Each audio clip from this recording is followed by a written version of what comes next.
This program is brought to you by Emory University.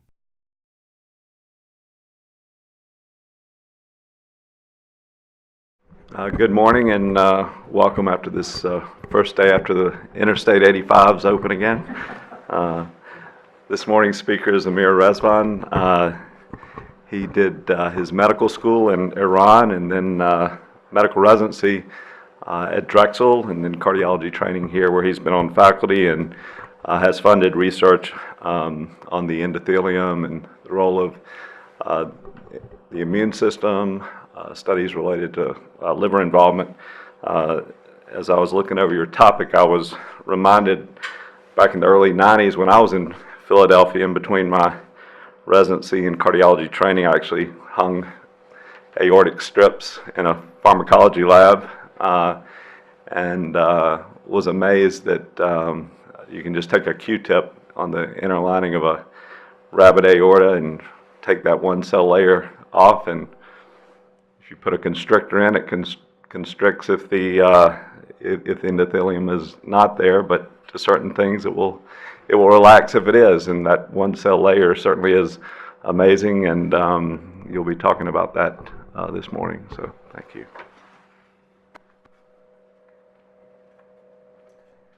Thank you, Dr. Smith, for that introduction. And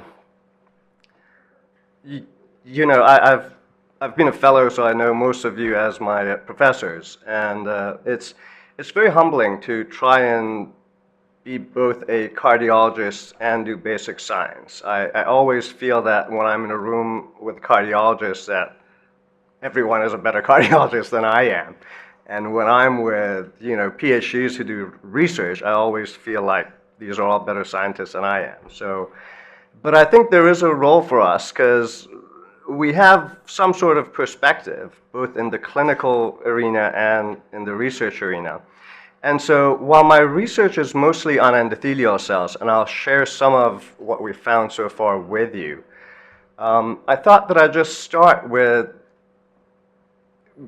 giving my perspective on endothelial cells and their proliferation, because I know that while all our cardiology fellows know what endothelial cells are, not many of them think about them that much, or they just see them as a lining of the blood vessels and not much more. So I thought I'd just start with sharing some thoughts. And so the first thing is obviously that the endothelium is the inner lining of blood vessels, and everyone in this room knows that. The endothelium plus the elastic lamina is what essentially makes the intima in the arterial wall. But the endothelial cells are also present in veins, lymphatic vessels. They line the heart. They make all the microvasculature. And so these cells originate from the mesoderm. They come from the lateral plate of the mesoderm, and these slides are not showing. I have to say, my home computer screen resolution is much better, so we're seeing these in much better detail. But what I wanted to point out here is that the endothelial cells come from the same place where the blood comes from. And in a way, they share common ancestry, and we'll get to that. The other important thing is that endothelial cells are a heterogeneous group of cells. They look different and they function differently based on where they are. So while we're most familiar with the continuous layer of endothelial cells that line most blood vessels, you can find endothelial cells that have holes or are fenestrated, for example, in the glomeruli of the kidney. Or you can have endothelial cell layers with significant gaps in between, like the sinusoids of the liver or other sinusoids that you see. And even in the continuous layer of endothelial cells, the tightness of their junctions can be regulated. So, for example, veins have somewhat more leaky endothelial layer than arteries do. So one of the functions of endothelial cells is to be a regulated barrier. In the blood-brain barrier, for example, you have a very tight barrier, while in the kidney glomeruli you have fenestrations. In the gut, they can be pretty leaky at times. And one of the things that affects the leakiness of the endothelial layer is inflammation. Apart from this barrier function, they also contribute to the vessel tone. As you mentioned earlier, based on where in the blood vessel or where in the vasculature tree they are, they contribute more or less to the vascular tone. So in the muscular arteries, this is where they most contribute to vascular tone because they can produce substances that can then affect the vascular smooth muscle cells that are around them. And I really apologize because even I can hardly see these on this screen, let alone you. But the idea is that endothelium is lining the blood vessel, and it can affect the smooth muscle cells based on the stimuli that it receives. So for example, in a normal blood vessel, the endothelial cells produce nitric oxide that contribute to vascular dilation. When you have endothelial dysfunction, it is when the endothelium is not responding appropriately to stimuli like shear stress, and that is why you don't see the expected vasodilation, for example, when you do an FMD study. And then there is sometimes that they overact. So in sepsis, for example, you have too much vasodilation, and that can lead to hypotension. Apart from this role in their communication with the smooth muscle cells and maintaining blood vessel tone, they also have a very important role in the immune system and mediation of immune interactions, as well as inflammation. So again, endothelial cells have a common progeny with blood cells. And in fact, when we look at circulating endothelial progenitor cells and stem cells that can then attach to blood vessels and change into endothelial cells, you see a lot of cells that are CD45 positive, which are markers for white blood cells, that can then turn into endothelial cells. So I personally see the endothelium as part of the immune system. At least part of its role is to contribute to the immune system. And we know that endothelial cells can interact with the immune cells. They can present antigen. They have some of the co-stimulatory markers showing up on them, and they can really act similar to a dendritic cell in a way, and present antigen even in the MHC class 2 to the T cells. And of course, they're important in clot formation and maintaining hemostasis. I think that's pretty well known. But we were planning to talk about proliferating endothelial cells and what role proliferation plays in cardiovascular disease. But I went over all these functions of endothelial cells because an important thing to realize is that endothelial cells that are actively proliferating act different in all these contexts than quiescent endothelial cells. There's a big dichotomy when we study endothelial cells in the lab because most people take these cells out, culture them in plates with serum and everything else, and study them. Well, they're studying endothelial cells, but they're studying endothelial cells which are not in their physiologic environment. Endothelial cells, most endothelial cells that are covering our blood vessels are confluent monolayers. They're not proliferating much. They have very low turnover. They're exposed to shear stress levels, if in the arteries, higher levels, if in the veins, less. But when they start to proliferate, a lot of these change. So while, and they can actually respond differently to specific stimuli if they're quiescent or not. So I found that this picture from a review article, and it presented what I'm trying to get through well, and that is when endothelial cells are confluent, they have this classical cobblestone form. Now, if they're in the arteries and exposed to shear stress, they're a little bit more elongated and are in the same orientation as a shear stress, but they're contact inhibited. They don't proliferate much, and they don't migrate much either.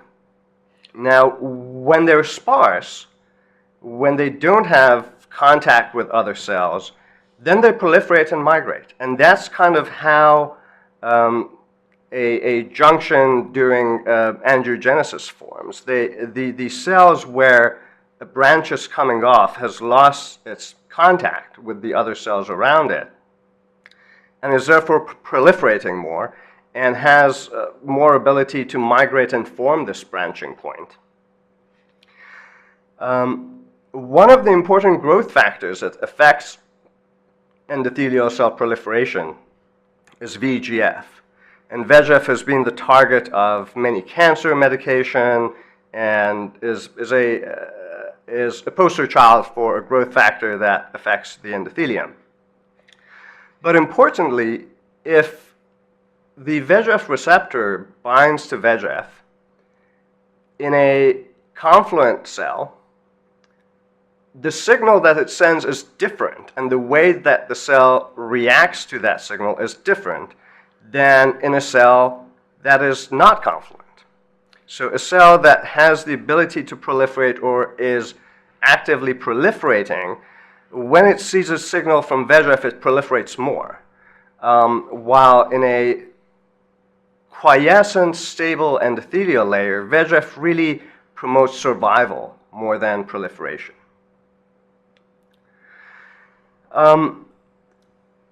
So endothelial cell proliferation contributes to many cardiovascular diseases. And again, a poster child for that is pulmonary artery hypertension. It is not a classical cardiovascular disease. When we talk about cardiovascular disease, our mind, or at least my mind, mostly goes to atherosclerosis and stuff like that. But pulmonary arteries are also part of the vasculature. And, you know, in pulmonary hypertension, you do have a major component of endothelial cell proliferation. And this can get to a part where there's not only just endothelial dysfunction, but that these non-inhibited proliferation of endothelial cells forms these complex lesions that you sometimes see in pulmonary artery hypertension.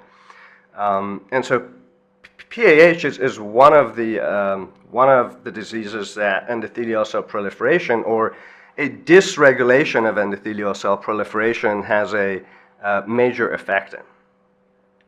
Now, coming to atherosclerosis, in the coronary vascular disease and atherosclerosis, endothelial cell proliferation plays different roles, again, in different contexts. It can be good or it can be bad. So, you know, somebody who has ischemia and is developing collaterals, well, to grow these collaterals, you need to cover more surface. And for that, these endothelial cells need to proliferate. You know, so collateral formation includes endothelial cell proliferation. It's a good thing when you need it. But also in areas where you have disturbed flow, like the bifurcations, these are areas where we say the endothelium is activated.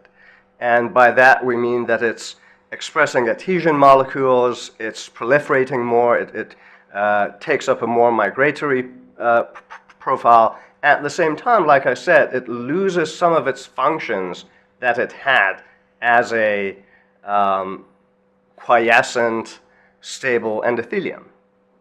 So you wouldn't expect an endothelial layer that's actively proliferating to show the same vasodilatory effects in response to shear stress or flow, for example. And so in areas where there are curvatures or bifurcations, endothelial cells are proliferating more. And therefore, because they're activated and they're not producing NO as much as they would if they were confluent, they are not contributing to the vasodilation. They're attracting more immune cells to the area. So it can become a niche for atherosclerosis. At the same time, the blood vessel formation that we like in the context of collateral formation is also the same process that contributes to neovascularization of the plaque. So when you get these very tiny blood vessels forming around the plaque and bringing blood to the plaque, this is one of the contributors to plaque vulnerability, actually, and to plaque growth.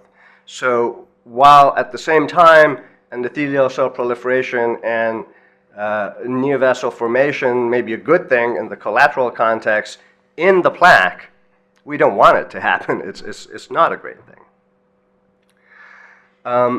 And so also endothelial cells are affected by their age. And so in an older endothelial cell, you may get a uncoupling of BH4 or tetrahydrobiopterin, which needs to be linked with enos for enos to produce NO. If this decoupling happens, then your nitric oxide will end up in producing superoxide instead of NO, and you'll get a detrimentary effect. So this may happen as people age, so endothelial cells age as we all age, but proliferation also contributes to the cell age. And as cells proliferate, you're all familiar with telomeres and telomerase. And as cells undergo proliferation,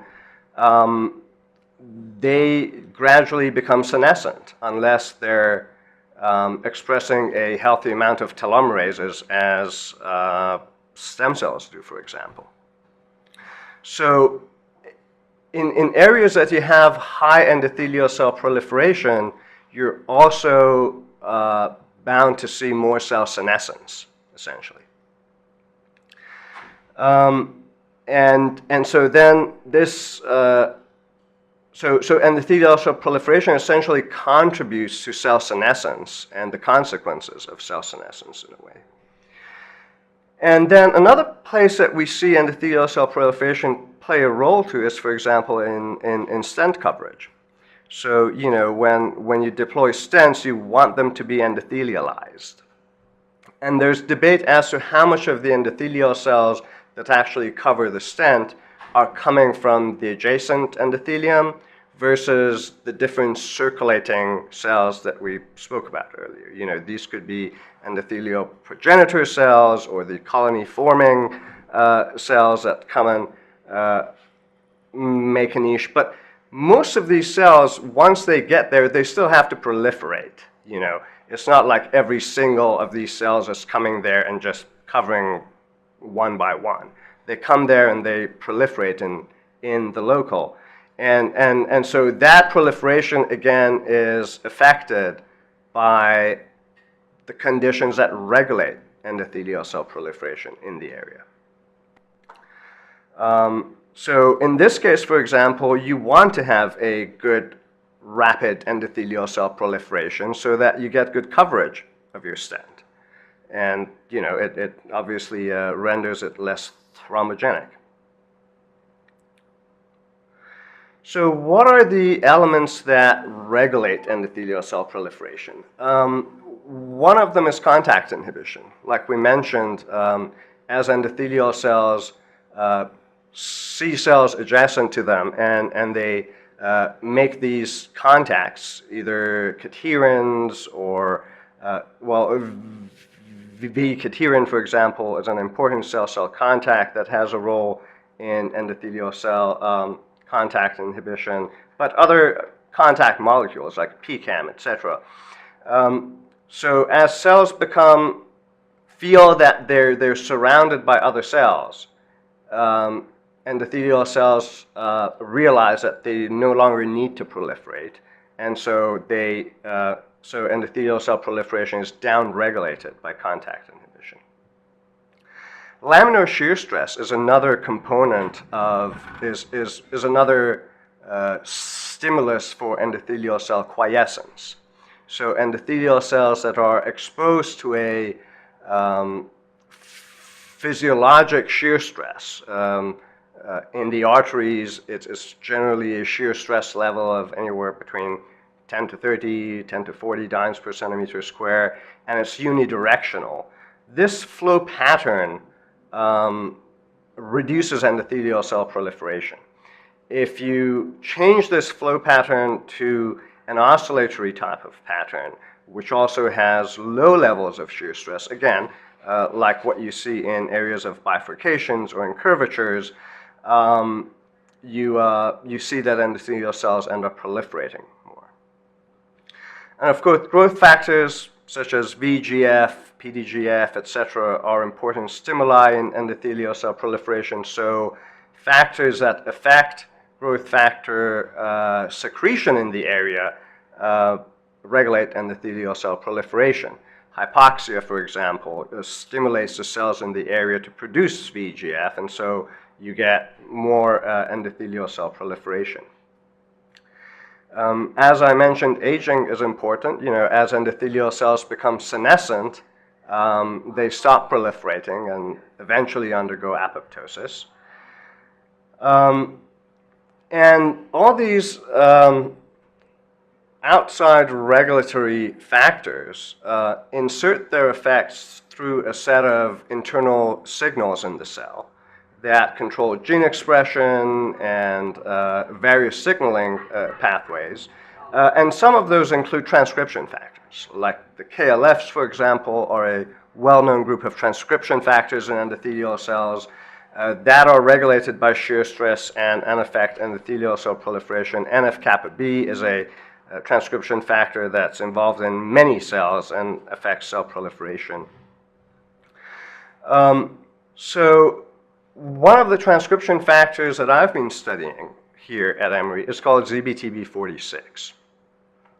And this is a transcription factor which is a member of a broad group of transcription factors which have zinc fingers in them. And it's mostly known to be a suppressor, a transcription suppressor rather than an activator. And the reason that I got interested in this was that this was found in the dendritic cells to be very specific to classical dendritic cells and expressed when they're quiescent. And as I was looking at, the interaction between the immune cells and atherosclerosis and all that, this pattern kind of got my attention because looking at endothelial cells as part of the immune system and thinking of parallels there, it was interesting for me to find a transcription factor that is expressed at baseline and keeps the dendritic cells quiescent. But when the dendritic cells become activated, for example, by TLR stimulation, the levels of this transcription factor drop significantly, and the dendritic cells become activated. They put out these MHC class II molecules, and in the paper that had identified this transcription factor as a very specific marker for dendritic cells, they mentioned that endothelial cells seem to be expressing it as well. So the question really came up to me as if, what if this transcription factor is doing the same thing in endothelial cells?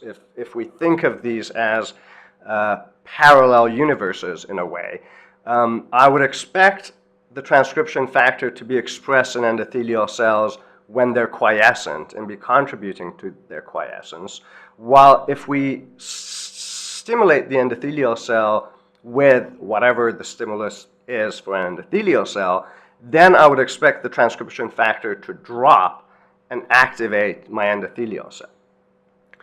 So as I was looking into the genes that in dendritic cells were affected by this transcription factor, the cell cycle and apoptosis were two things that also came up. And again, to me, it made sense because part of the phenotype of a quiescent endothelial cell is that it has a rather arrested cell cycle. And they're also kept from apoptosis. They're not very apoptotic. So my initial hypothesis was that disturbed flow, which is the kind of pro-atherogenic flow that we see, it has an oscillatory pattern and low laminar shear levels, decreases ZBTB46 expression in endothelial cell and leads to endothelial cell activation.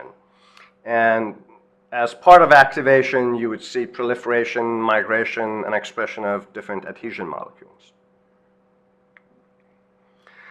So my first aim was to really see the effect of flow on the expression of this transcription factor in endothelial cells. So the same way that in an immune cell, TLR activation is what sets off the dendritic cells and makes them activated, we know that one of the important stimuli for endothelial cell activation is this kind of disturbed flow. So we use two different systems to look at this effect both in vitro and in vivo.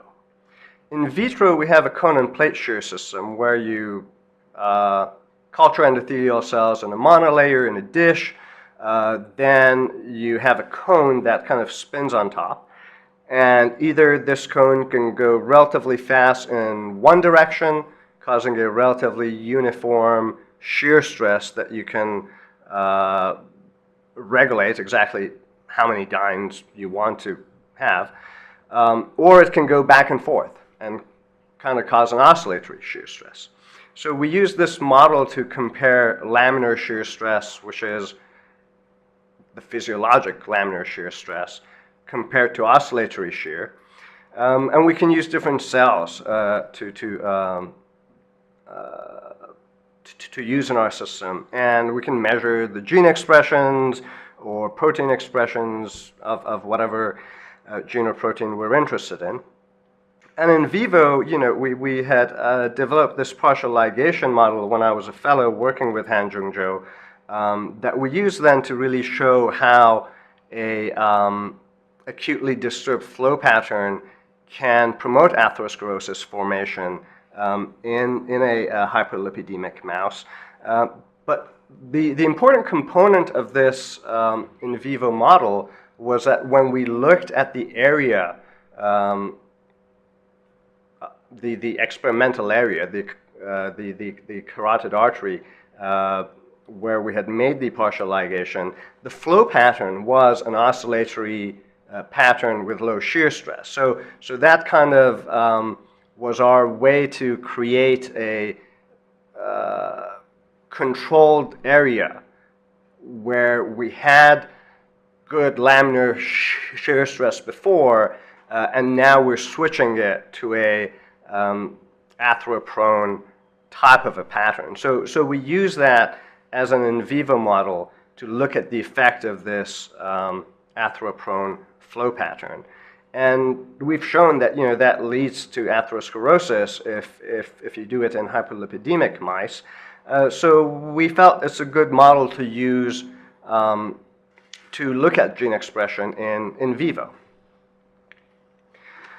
So the first thing we did was just to look at mRNA expression levels and compare. So the LS is the laminar shear or the physiologic laminar shear, and the OS is the oscillatory shear.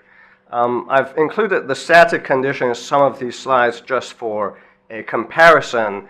But when we're talking about the effect of different types of shear stress and endothelial cell proliferation and all that, especially in arteries, a static condition really is not a physiologic condition that we see unless you have a complete blockage somewhere. You rarely have endothelial cells that are exposed to static flow. So mostly I'm comparing the laminar shear and the oscillatory. And again, because in my mind, the normal environment for endothelial cells is being exposed to laminar shear, that's what I use for my control. That's my normal. And I'm presenting the oscillatory shear as the experimental condition, essentially. So looking at two different endothelial cells, both human arterial endothelial cells and human umbilical vein endothelial cells in vitro, we showed that when you expose them to this laminar shear pattern, they are expressing some ZBTB46. But if you change this shear stress pattern to an oscillatory shear stress pattern, the levels of this transcription factor drop significantly. To see if this holds true in vivo as well, we use that partial ligation model. And again, in the right carotid artery where we hadn't done any partial ligation, the cells were expressing a certain level of ZBTB46. But when we did the partial ligation on the left side, which led to this oscillatory and low shear pattern in the left common carotid artery, we again saw a significant drop of this transcription factor. So far, this kind of held true to the parallel that I was drawing to the dendritic cells being quiescent and then some stimulus causing this transcription factor to go down in them. So endothelial cells at baseline were presenting this, and the stimuli for endothelial cell activation was leading to a drop in this transcription factor. I also looked at the greater curvature versus lesser curvature of the aortic arch, which is an area where you have a chronic exposure to relatively physiologic laminar shear stress versus some disturbed flow patterns. And again, we did see the same drop in ZBTB46 in areas of the lesser curvature where you have some disturbed flow patterns. And we looked at this by Western blotting as well, and we saw that the protein change also kind of corroborates what we see at the monocell at the mRNA level.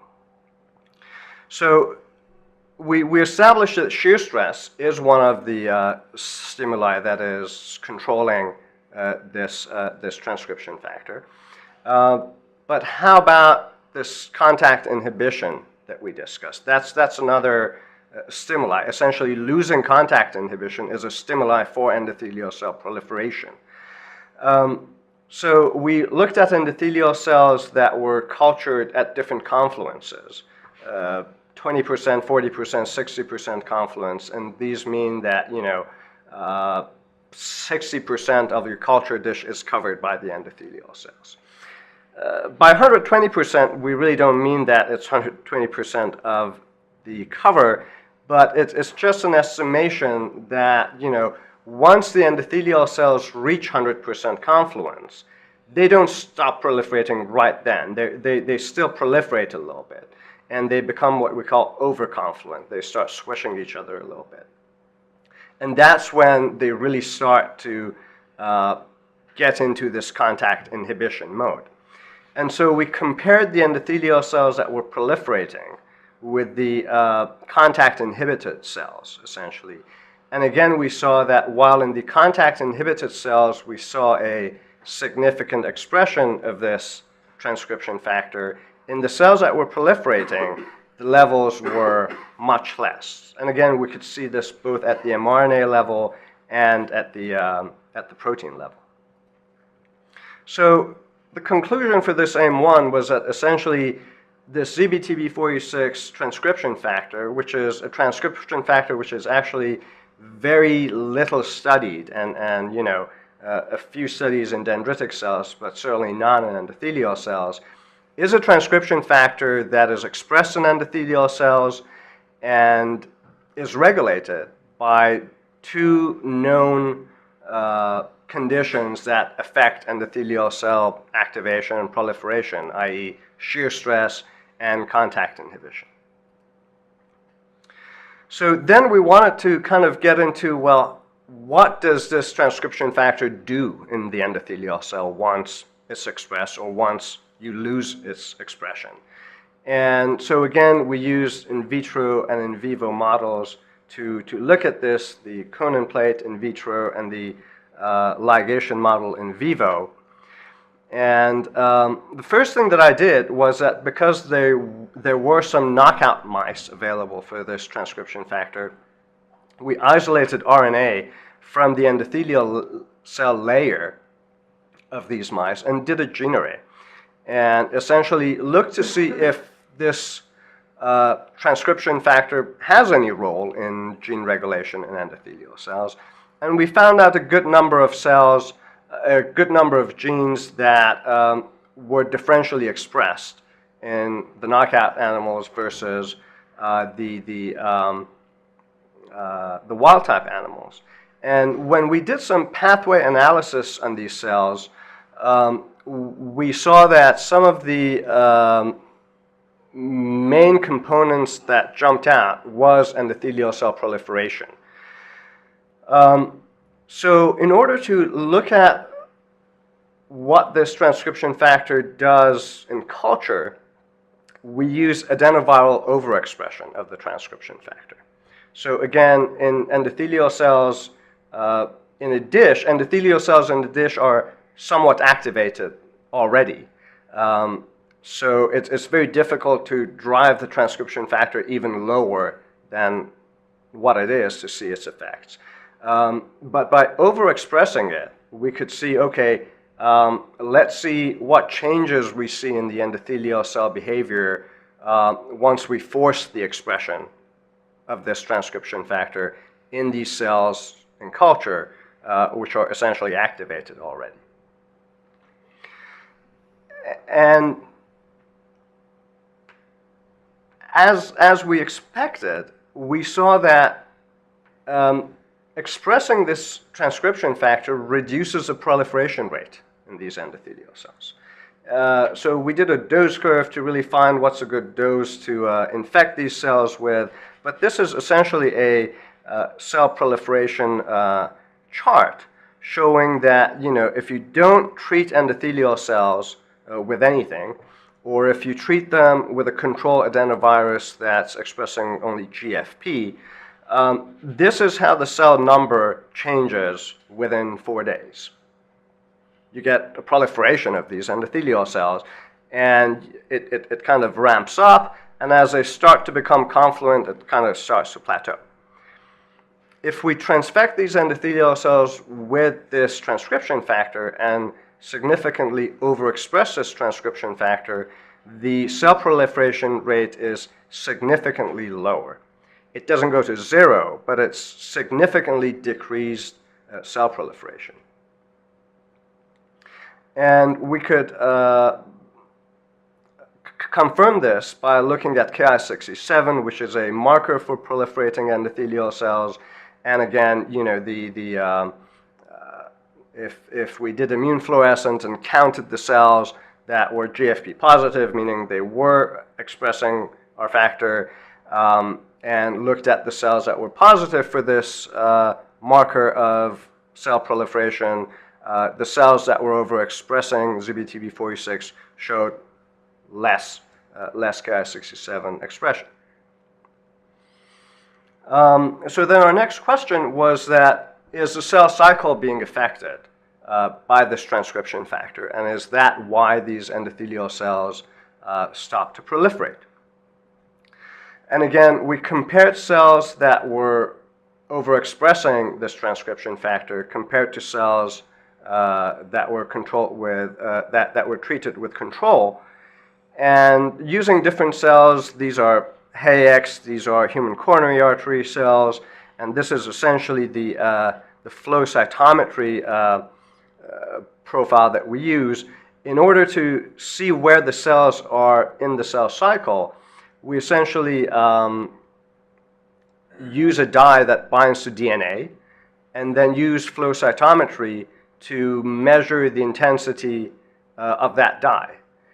And because the dye binds to DNA, the cells that have only n number of chromosomes show a certain amplitude or a certain amount of this dye, and the cells that have undergone mitosis or the synthesis phase and have created more DNA now have twice the amount of DNA. So you can use the amount of fluorescence to clearly divide the cells in the N or the 2N subunits. And this is a very common way to assess cell cycle, and it essentially divides the cells into the ones that are in the G0, G1 phase, meaning they only have one N chromosomes. The cells that are undergoing synthesis, so they are making more DNA and therefore have, as a whole in the cell, they have somewhere between N and 2N amount of DNA. And then cells that are either in the G2 or the M phase, and these are cells that already have a complete duplicated amount of DNA and are ready to split, essentially. So if we look at this, we see that cells that overexpress this transcription factor are mostly in the G0, G1 phase, and cells that are in the S phase and the G2 phase are significantly less when you compare it to the controls. And that essentially means that the cells are being stuck in this part of the cell cycle and not moving into the S phase, G2, and M phase. So we then looked at, how is this transcription factor affecting the expression of genes that are important in cell cycle. So CDK1, CDK2, cyclin D1, cyclin E1, cyclin A2, these are just a few genes that we looked at. And we saw that although there were differences in how much each of these were affected, essentially all of the machinery that helps the cell to go through a cell cycle and to proliferate is dampened when you overexpress this transcription factor. And P21, which is an inhibitor of the CDKs and an important inhibitor in contact inhibition, is significantly upregulated when we overexpress this gene. We also looked at tube formation as another means to look at the combination of proliferation and migration in these endothelial cells.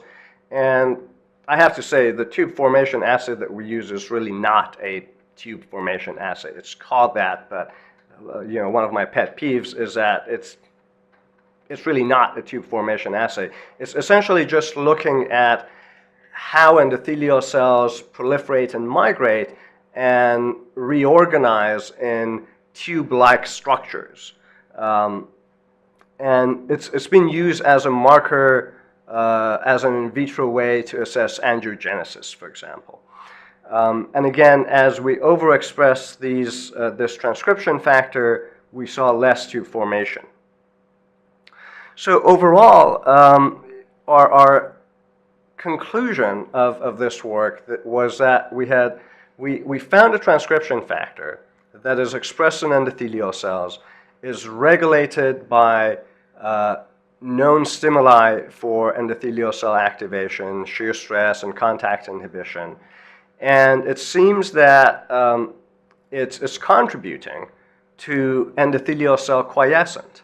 So endothelial cells that are in confluent monolayers are expressed to laminar shear stress, express more of this, And as they express more of this, they have cells that are pushed more into a lower amount of proliferation and cell cycle arrest, and they become less migratory. I forgot, or actually, as we, I was editing my slides here from another presentation that wasn't working properly.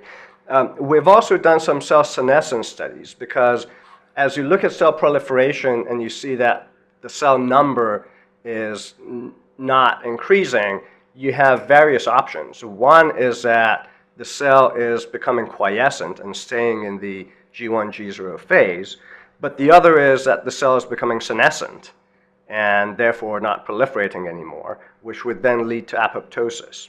And we've looked at the beta-gal uptake in these cells and have seen that the cells are really not becoming senescent. There's no difference in senescence markers in the cells that are overexpressing this transcription factor versus those that are not. So the lower amount of proliferation really is more quiescent and not senescence. And we also looked at apoptosis to see if potentially a larger number of cells are dying, and that's why the cell numbers are not going up. And there we also saw, by using flow cytometry in these cells, that there's no difference in rate of apoptosis in cells that are overexpressing this factor compared to control. So we don't think that it's through apoptosis that we're seeing this effect. And lastly, to really come back to the role of cell proliferation in cardiovascular disease, we've started looking at some mice where we have caused a knockdown of this gene in specifically endothelial cells. So driven by V-cadherin, we have knocked down ZBTB46 transcription or expression in mice that are already on the ApoE background, and are looking to see if the downregulation of this transcription factor affects atherosclerosis formation in these mice. And the reason I didn't put up our studies is because our N numbers are low and these are really preliminary studies, but so far it's been relatively encouraging because we see a trend towards the mice that are wild-type, heterozygote, or homozygote to have a stepwise increase in the amount of atherosclerosis that they form early on in response to the ligation. At later time points, they all catch up. But the initial response seems to be that the cells that, the mice that don't express this transcription factor in their endothelial cells are more prone to starting the atherosclerosis process. Interestingly, in areas that are not exposed to dystrophic flow, like the right carotid, for example, we have seen some tiny amounts of plaque. Again, that's going on a limb here and really not based on good data, but I'm just extrapolating. But it would be interesting if, as we continue these studies, we see that in areas that we generally don't see atherosclerosis, we're seeing to see atherosclerosis in these mice, even if it's much less than the areas where we expect it to happen. So the people who really helped me with all these studies were Haiying Sun, who's my technician, and Yu Wang, who's a postdoc who's joined my lab this past year. This specific study is funded by the NIH. I also have funding from the AHA and the Emory Department of Medicine, and a lot of collaborators who've helped me. I stuck some of the references for the figures and et cetera down here. But I'll wrap it up there and answer any questions that have come up.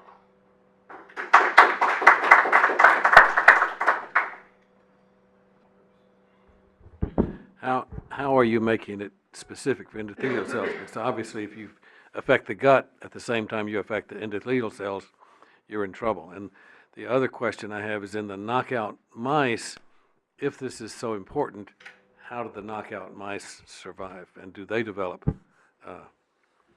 Right. So, this is clearly not a lethal knockout. So, the mice survive, and if you don't do anything to them, essentially you pick up a 8-week-old wild-type mice and an 8-week-old knockout mice, they don't have any significant phenotype at baseline. But we don't think that this is a transcription factor that is extremely important in cell proliferation in all cells at all time. But it seems like it's a transcription factor that has an important effect in certain cells under certain conditions. And in my mind, that doesn't mean that it's not important. It's just more of probably a fine-tuning element rather than an all or none element. As far as how to target specific cells, that's a very important point. And we have whole body knockouts that are available, and we actually did some atherosclerosis studies on those as well. And that becomes really challenging to interpret because this is a transcription factor that not only in the gut or et cetera, it's known to be important in dendritic cells. And dendritic cells play a very important role in the immune cascade that leads to atherosclerosis. So if you're knocking this out in the dendritic cells as well, then it's very difficult to interpret that. So that's why we've used we've put the floxed component or the insert that leads to cutting out a part of this gene and rendering it essentially non-functioning under V-cadherin, which is what many people have used to produce endothelial cell-specific knockouts. It's obviously not endothelial cell, 100% endothelial cell specific. There are other cells who express V-cadherin to lesser degrees, but it's a relatively accepted marker or driver for knockout cells in the field, and therefore, it's driven by Cre that's under the driver of V-cadherin, and the Cre cuts out the floxed region. So at least theoretically, the most effect of the knockout should be in endothelial cells compared to other cells. And at the same time, we're doing some mRNA studies to actually validate that and make sure that is what we're getting. As you showed us earlier, the different types of endothelial cells, do they reproduce their own, or is that some stimulus that once they're in that site that they change their function? That's a very good question, and I really don't know the right answer to that. My suspicion is that what is a driver behind these different types of endothelial cells is the epigenetic signals that they're receiving. So, if you take out endothelial cells from the, from the liver sinusoid cells, for example, which are known to be have very wide gaps and etc., and put them under high shear stress, would they close up the gaps? It's something to be seen. I don't think anyone has ever done that. But my suspicion is that there is some plasticity to these cells. And once you allow them to proliferate and then expose them to a certain set of condition, they may be driven to that phenotype. But it's a very good question, and I don't think there's a real good answer for it.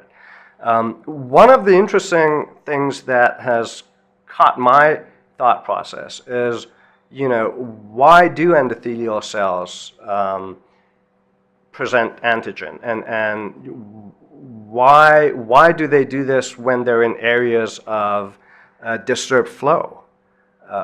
There has to be a reason behind that. And as you brought up the subject, I think one of the theories in my mind is that in the liver sinusoids, where you don't have high levels of shear stress, and you have a lot of interaction with all the antigen that is coming in from the gut, you actually want the endothelial cells to pick up antigen and be activated and interact with the immune cells, because in the liver, that interaction leads to tolerance.